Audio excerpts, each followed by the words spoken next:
Art of લિવિંગના પ્રણેતા પૂજ્ય શ્રી શ્રી રવિશંકરના નામ સાથે જોડાયેલ વિદ્યા મંદિરના ભૂમિપૂજનનું સૌભાગ્ય આજે મને મળ્યું છે. મારા માટે ગૌરવપૂર્ણ ક્ષણ છે. વિશ્વ નેતા અને યશસ્વી વડાપ્રધાન શ્રી નરેન્દ્રભાઈ મોદી શિક્ષણને રાષ્ટ્ર નિર્માણનું સૌથી શક્તિશાળી માધ્યમ કહે છે. શિક્ષણમાં સંસ્કાર, આધ્યાત્મિકતા, આધુનિકતા અને રાષ્ટ્રભાવના જોડાય ત્યારે જ ભવિષ્યના જવાબદાર નાગરિકનું ઘડતર થાય છે. આજે ગોધાવી સાણંદ વિસ્તારમાં એવી જ એક અભિનવ શિક્ષણ સંસ્થાનો પાયો નાખવા માટે શ્રી રવિશંકર વિદ્યા મંદિરના સૌ સંચાલક ટ્રસ્ટીશ્રીઓને ખૂબ ખૂબ અભિનંદન પાઠવું છું. શ્રી મોદી સાહેબે 21મી સદીના ભારતને માત્ર ડિગ્રી હોલ્ડર્સનું જ નહીં પણ ઇનોવેટિવ, સ્કિલ અને વેલ્યુ બેઝ યુથનું ભારત બનાવવાનો સંકલ્પ કર્યો છે. એ માટે તેમણે નવી એજ્યુકેશન પોલિસીમાં હોલિસ્ટિક એજ્યુકેશન પર ફોકસ કર્યું છે. વડાપ્રધાન શ્રી મોદી સાહેબની લીડરશીપમાં સાણંદ વિસ્તાર આજે વર્લ્ડ મેપ પર ચમક્યો છે. સાણંદ સેમિકન્ડક્ટર હબ તરીકે દેશના સિલિકોન વેલી બનવાની દિશામાં ઝડપથી આગળ વધી રહ્યું છે. આવનાર દિવસોમાં પણ અહીં આપણા બાળકો માટે ટેકનોલોજીના ક્ષેત્રે નવી ઉજ્જવળ તકો ઊભી થવાની છે.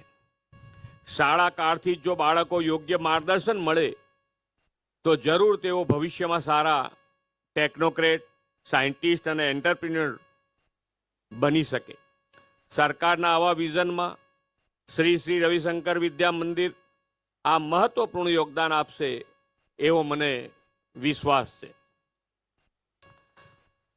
શ્રી મોદી સાહેબ કહે છે કે શિક્ષણ એ માત્ર આજીવિકાનું સાધન નહીં પરંતુ જીવનને શ્રેષ્ઠ બનાવવાનું સશક્ત માધ્યમ છે. શ્રી રવિશંકર વિદ્યા મંદિરની 120 જેટલી શૈક્ષણિક સંસ્થાઓ આ વાતને ચરિતાર્થ કરે છે. આ સંસ્થાઓમાં વૈદિક પરંપરાઓનું જતન, યોગ, આયુર્વેદ, યુથ લીડરશીપ, માનવ મૂલ્યોનું સંવર્ધન જેવા વિષયોના શિક્ષણ સાથે ચારિત્ર્ય નિર્માણનું મહત્વનું કાર્ય થાય છે. આપણી સમક્ષ ઇન્સ્ટિટ્યુશનલ પ્રોસેસનું નિદર્શન પણ બાળકોએ કર્યું. આ નિદર્શનથી આપણને ખ્યાલ આવે કે બાળકોની અંદર કેટલી ચેતના રહેલી છે. સોશિયલ મીડિયા અને મોબાઈલના વધુ પડતા ઉપયોગથી બાળકોમાં આવી ચેતના જાગૃત નથી થઈ શકતી. આ બદલાતા સમયમાં યોગ શિક્ષણ સાથેનું જ્ઞાન મળે તે સમયની માંગ છે અને તે અહીં આપવામાં આવે છે તે પણ અભિનંદનને પાત્ર છે. બાલ્યાવસ્થાથી શ્રી રવિશંકરના ચિંધ્યા માર્ગે આપવામાં આવતા જ્ઞાન, શિક્ષણ અને સંસ્કારો બાળક માટે ઉજ્જવળ ભવિષ્યનો પાયો બનવાનો છે.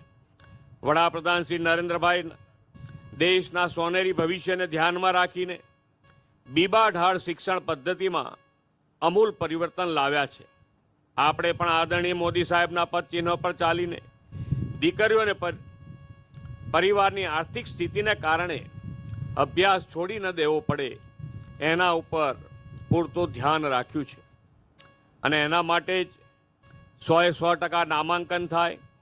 નામાંકનની સાથે નમો લક્ષ્મી અને નમો સરસ્વતી વિજ્ઞાન સાધના યોજના 2 સરકારે લાગુ કરી છે. આ બંને યોજનામાં દીકરીઓ 9 થી 12 ભણે તો એને 50,000 રૂપિયા સરકાર તરફથી આપવામાં આવે છે અને દર મહિને એમને 750 ને એકમાં 500 એ રીતે દર મહિને એમને મળે છે. એમના ખાતામાં ડાયરેક્ટ ડીબીટી દ્વારા એમને મળી જતા હોય છે.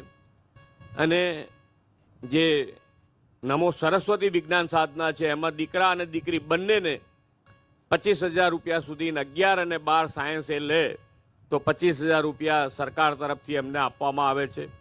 અને આ બંને યોજનામાં દીકરીઓને બંનેનો લાભ લઈ શકે. જો દીકરી સાયન્સ કરે તો પેલી નમો લક્ષ્મીનો તો લાભ મળે, સાથે સાથે નમો સરસ્વતી સાધના યોજનાનો પણ લાભ એને મળે છે. આ બધા માટે જે બજેટ જોઈએ તો સૌથી મોટું બજેટ, અને એ બજેટમાં પણ શિક્ષણ પાછળ 63,000 કરોડ રૂપિયાની જોગવાઈ આપણે આ વર્ષના બજેટમાં પણ કરી છે.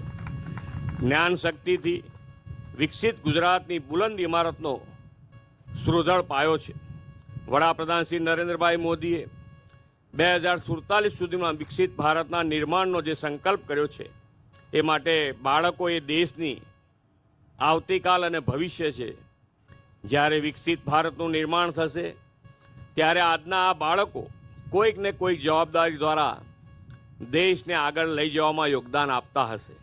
આવી ભાવિ પેઢીનું નિર્માણ શ્રી શ્રી રવિશંકર વિદ્યા મંદિરમાં થાય, અને એ જ આ વિકસિત ગુજરાતનો મોટો પાયો નાખીને આગળ વધશે એવી શુભકામનાઓ સાથે વિરમું છું. ભારત માતા કી જય. વંદે માતરમ. જય જય ગરવી ગુજરાત. આભાર સાહેબ. હવે આપણી શાળાના ટ્રસ્ટી